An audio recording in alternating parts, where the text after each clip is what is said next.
بسم اللہ الرحمن الرحیم۔ شروع اللہ کا نام لے کر جو بڑا مہربان نہایت رحم والا ہے۔ جو چیزیں آسمانوں میں ہیں اور جو چیزیں زمین میں ہیں سب اللہ کی تسبیح کرتی ہیں، اور وہ غالب ہے، حکمت والا ہے۔ وہی تو ہے جس نے کفار اہل کتاب کو پہلی لشکر کشی پر ہی ان کے گھروں سے نکال دیا۔ مسلمانوں، تمہارے خیال میں بھی نہ تھا کہ وہ نکل جائیں گے، اور وہ لوگ یہ سمجھے ہوئے تھے کہ ان کے قلعے ان کو اللہ کے عذاب سے بچا لیں گے، مگر اللہ نے ان کو وہاں سے آ لیا جہاں سے ان کو گمان بھی نہ تھا، اور اس نے ان کے دلوں میں دہشت ڈال دی کہ اپنے گھروں کو خود اپنے ہاتھوں اور مومنوں کے ہاتھوں سے اجاڑنے لگے۔ تو اے بصیرت کی آنکھیں رکھنے والو، عبرت حاصل کرو۔ اور اگر اللہ نے ان کے بارے میں جلا وطن کرنا نہ لکھ رکھا ہوتا تو ان کو دنیا میں بھی عذاب دے دیتا، اور آخرت میں تو ان کے لیے دوزخ کا عذاب ہے ہی۔ یہ اس لیے کہ انہوں نے اللہ اور اس کے رسول کی مخالفت کی، اور جو شخص اللہ کی مخالفت کرے تو اللہ اسے سخت عذاب دینے والا ہے۔ مومنو، کھجور کے جو درخت تم نے کاٹ ڈالے یا ان کو ان کی جڑوں پر کھڑا رہنے دیا، سو یہ اللہ کے حکم سے تھا، اور اس سے مقصود یہ تھا کہ وہ نافرمانوں کو رسوا کرے۔ اور اے مسلمانوں، جو مال اللہ نے اپنے پیغمبر کو ان لوگوں سے جنگ کے بغیر دلوایا ہے اس میں تمہارا کچھ حق نہیں، کیونکہ اس کے لیے نہ تم نے گھوڑے دوڑائے نہ اونٹ، لیکن اللہ اپنے پیغمبروں کو جن پر چاہتا ہے غالب کر دیتا ہے، اور اللہ ہر چیز پر قادر ہے۔ جو مال اللہ نے اپنے پیغمبر کو بستیوں والوں سے دلوایا ہے وہ اللہ کے اور پیغمبر کے قرابت والوں کے اور یتیموں کے اور حاجت مندوں کے اور مسافروں کے لیے ہے، تاکہ جو لوگ تم میں دولت مند ہیں انہی کے ہاتھوں میں نہ گردش کرتا رہے۔ اور جو چیز تم کو پیغمبر دیں وہ لے لو، اور جس سے منع کریں اس سے باز رہو، اور اللہ سے ڈرتے رہو، بے شک اللہ سخت عذاب دینے والا ہے۔ اور ان ضرورت مند مہاجروں کے لیے بھی جو اپنے گھروں اور مالوں سے خارج اور جدا کر دیے گئے ہیں، جو اللہ کے فضل اور اس کی خوشنودی کے طلبگار اور اللہ اور اس کے پیغمبر کے مددگار ہیں، یہی لوگ سچے ہیں۔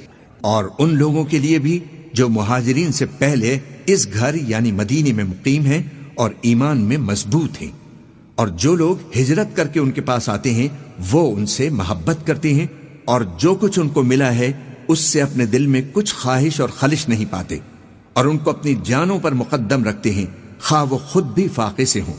اور جو شخص خود غرضی سے بچا لیا گیا تو ایسے ہی لوگ بامراد ہیں۔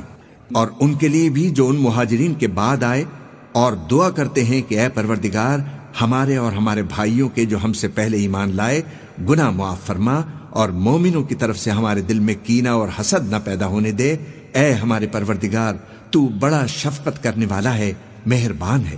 کیا تم نے ان منافقوں کو نہیں دیکھا جو اپنے کافر بھائیوں سے جو اہل کتاب ہیں کہا کرتے ہیں کہ اگر تم جلا وطن کیے گئے تو ہم بھی تمہارے ساتھ نکل چلیں گے، اور تمہارے بارے میں کبھی کسی کا کہا نہ مانیں گے، اور اگر تم سے جنگ ہوئی تو تمہاری ہی مدد کریں گے، مگر اللہ ظاہر کیے دیتا ہے کہ یہ جھوٹے ہیں۔ اگر وہ نکالے گئے تو یہ ان کے ساتھ نہیں نکلیں گے، اور اگر ان سے جنگ ہوئی تو یہ ان کی مدد نہیں کریں گے، اور اگر مدد کریں گے بھی تو پیٹ پھیر کر بھاگ جائیں گے، پھر ان کو کہیں سے بھی مدد نہ ملے گی۔ مسلمانوں، تمہاری ہیبت ان لوگوں کے دلوں میں اللہ سے بھی بڑھ کر ہے، یہ اس لیے کہ یہ سمجھ نہیں رکھتے۔ یہ سب جمع ہو کر بھی تم سے نہیں لڑ سکیں گے مگر بستیوں کے قلعوں میں پناہ لے کر یا دیواروں کی اوٹ سے۔ ان کے آپس میں بھی بڑی لڑائی رہتی ہے، تم خیال کرتے ہو کہ یہ اکٹھے ہیں، حالانکہ ان کے دل پھٹے ہوئے ہیں۔ یہ اس لیے کہ یہ بے عقل لوگ ہیں۔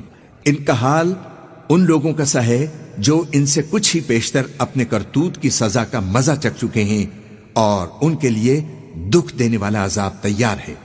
منافقوں کی مثال شیطان کی سی ہے کہ انسان سے کہتا رہا کہ کافر ہو جا، پھر جب وہ کافر ہو گیا تو کہنے لگا کہ مجھے تجھ سے کچھ سروکار نہیں، مجھ کو تو اللہ رب العالمین سے ڈر لگتا ہے۔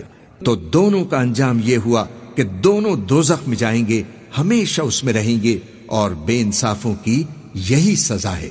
اے ایمان والو، اللہ سے ڈرتے رہو، اور ہر شخص کو دیکھنا چاہیے کہ اس نے کل یعنی آخرت کے لیے کیا سامان بھیجا ہے، اور ہم پھر کہتے ہیں کہ اللہ سے ڈرتے رہو، بے شک تمہارے سب اعمال سے اللہ خبردار ہے۔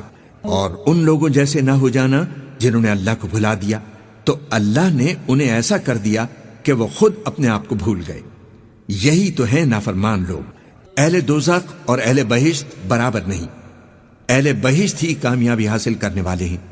اگر ہم یہ قرآن کسی پہاڑ پر نازل کرتے تو تم اس کو دیکھتے کہ اللہ کے خوف سے دبا اور پھٹا جاتا ہے، اور یہ مثالیں ہم لوگوں کے لیے بیان کرتے ہیں تاکہ وہ غور کریں۔